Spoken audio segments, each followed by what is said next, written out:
All right, so the first thing we're going to do is we're going to go back to an old friend that you did with me when you were just a little boy a long time ago, and it's a solo drill which is called the Boast Crosscourt Lob solo drill.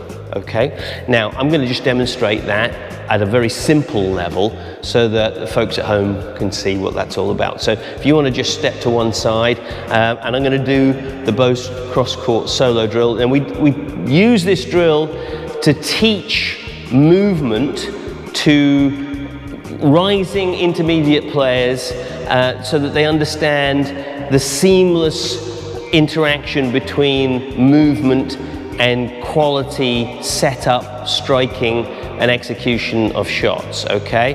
And if you haven't done this one yourself at home, you should do this one until you can do it automatically. As I was saying to Sam before, you know, to start off with you might find it a little bit difficult, but gradually it'll become automated. So it's Boast Crosscourt solo, and I want you to watch for when my racket prep is up, when I start reading the spacing that I need, when I load my legs in relation to when I arrive at each shot, and you'll find that that's actually before I even get there because I'm arriving already organizing leaving. So I'm getting there to leave, I'm not getting there to hit, okay? So my mind is already further down the road in the future of the rally. So here it is.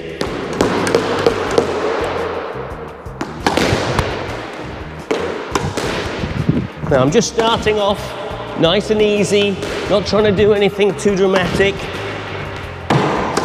And you can see it's a nice high boast, and I'm getting myself properly set up. Racket prep, 90 degrees to where I want the ball to go. And there it is. So that's the basic drill. But with Sam in mind, what we're going to try and do is we're going to try and help him use his new skills of recognizing half volley opportunities, and we're going to try and get him to do that drill very slowly but with all half volleys. All right, now even though it's slow, that's actually quite a difficult thing to do. I'm going to have a go at it myself, and then I'm going to get Sam to do just the regular drill, and gradually I'm going to get him to transition into trying to turn it into an organized, repetitive half volley drill. Okay, so here we go. I'm going to try and get into the half volleys. I may mess them up. I haven't done this for a long time. Let's see how it goes.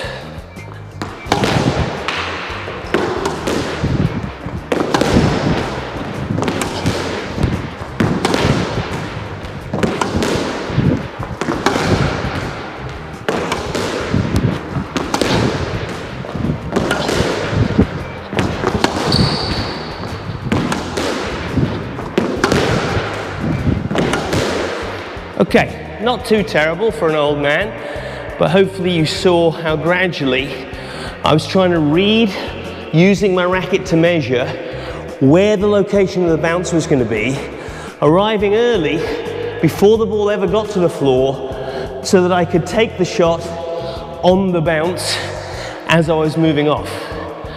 Now, as I said, this is a difficult drill, but it's a great opportunity on your own to work on developing a dynamic, mobile half volley drill. Sam, are you happy with that? Yeah. Do you understand what I'm asking you to do? So I want you to start off just with a few regular Boast Crosscourts, not doing the half volley, and then as soon as you feel comfortable, I want you to start experimenting. Now, I expect you to mess it up, and I'm happy that you mess it up, because when you mess it up, you're mistiming and then thinking about how to change the timing. So the errors are the stepping stones on the way to success. So don't be annoyed with yourself for making the errors. Just learn each time and gradually try and polish it, okay? Off you go.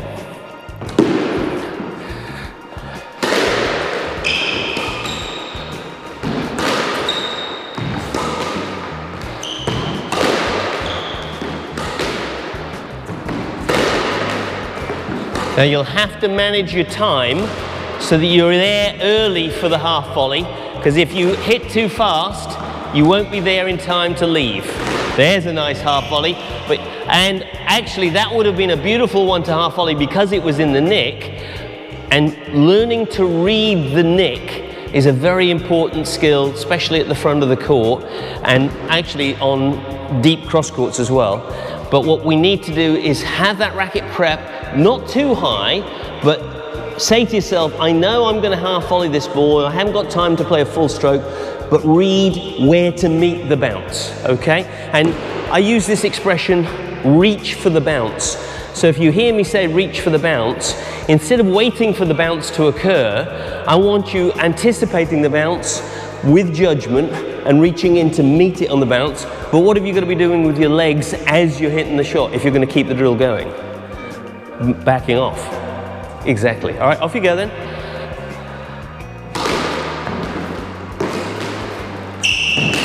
Get your angles. Very nice. Okay, stop.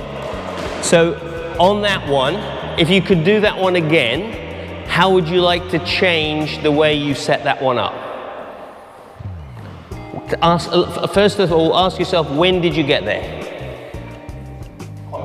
Okay, so if you could have got there a little earlier, what could you have done with your legs and your upper body in anticipation of the bounce?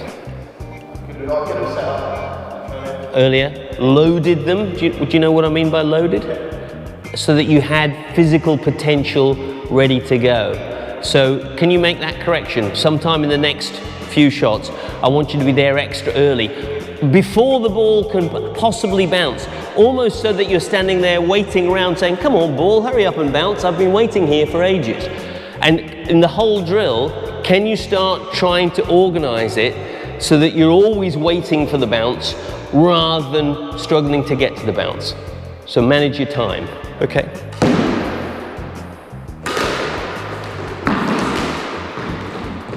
Are you waiting? You're a bit late, so stop. On the forehand boast, did you create enough time for you to be able to be waiting for the backhand cross court? So how far down the thought pathway is your brain operating at the moment? Right, because it's difficult, all right? So as you get better, you're going to start organizing for the future. Let's go. It's okay, no worries.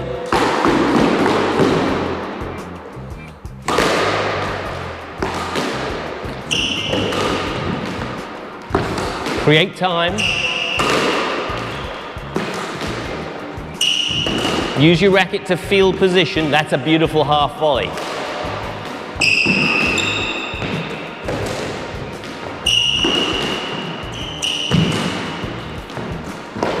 Okay, stop. When did you swing at that ball?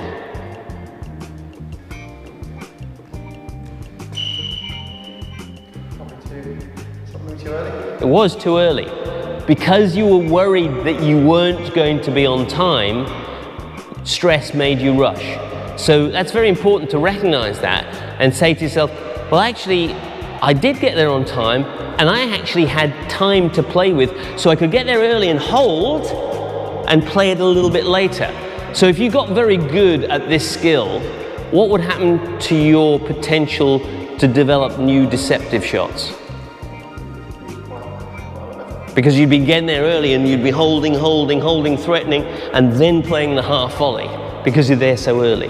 Keep going. How are you doing? You feeling okay? Do you understand what I'm asking you to do? Is it making sense? Huh? Yeah, good. Let's go.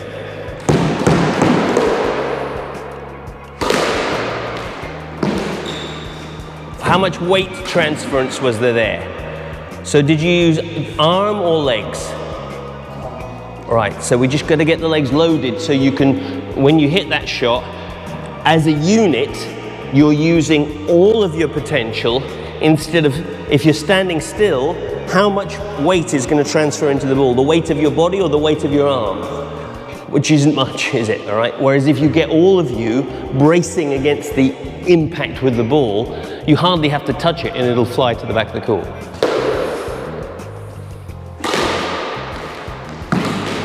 Legs, ready. Get ready early. Okay. Okay. Ready to move off. That's all right, keep going.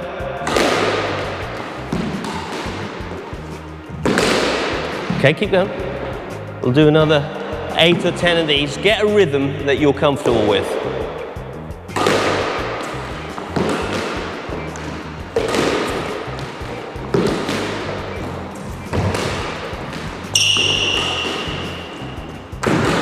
That's a good half volley. Should you have half volleyed that because it was in the nick? Yeah. You were uncertain of it. So what I would do in training, swing at it anyway, even if you cock it up, because you'll get tremendous feedback about how to do it right the next time.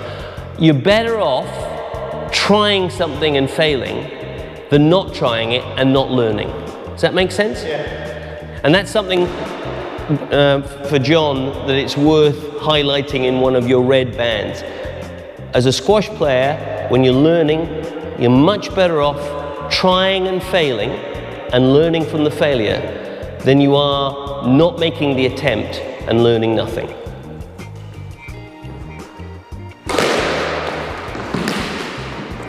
Still slightly when? When did you swing? Fraction early, because you were a little bit worried, okay? So you're going to start working on that, holding the timing and meeting the bounce on the floor. For those of you that have watched my coaching video and talked about the bounce hit protocol, it's a similar thing. Learning when to swing the racket to meet the bounce, you might find you help yourself by actually internally, for an advanced player, saying the word bounce as you hit it. So you go bounce. Okay, try that in your own mind on each of these shots. Actually say the word to yourself bounce as you hit and as the ball hits the floor. Right. Okay, start again. That's good.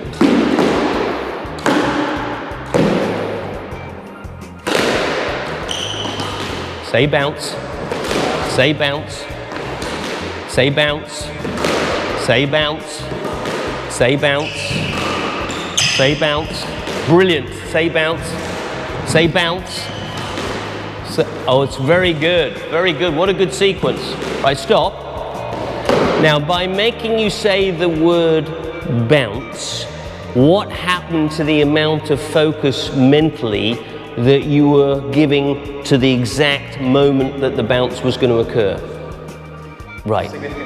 How did you feel about your execution of the drill? Significantly better. Just because of how I was thinking about it. But it's interesting, you weren't worrying about whether or not you could do the drill. No. What we did is we made you focus on saying the word bounce. That was your biggest concern. And because it was a related activity, but not the one that you were fearful of, you became very good at the one you were fearful of. Right. So that's how the bounce hit protocol works, even at an advanced level. Okay.